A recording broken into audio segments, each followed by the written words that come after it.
जो लोग हमारी आयतों पर ईमान लाए और फर्माबरदार बन गए, उनसे कहा जाएगा कि तुम और तुम्हारी बीवियां इज्जत और एहतराम के साथ बहिश्त में दाखिल हो जाओ।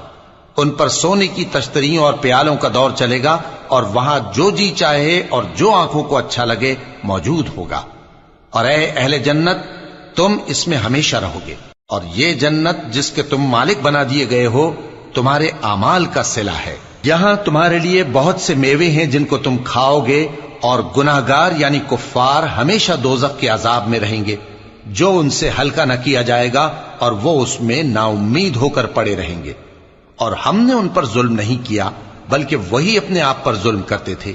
और वो पुकारेंगे कि ऐ मालिक, ऐ दोजख के निगरां, तुम्हारा परवरदिगार हमें मौत ही दे दे। वो कहेगा कि तुम हमेशा इसी हालत में रहोगे। हम तुम्हारे पास हक लेकर पहुंचे, लेकिन तुम में से अक्सर हक से नाखुश होते रहे।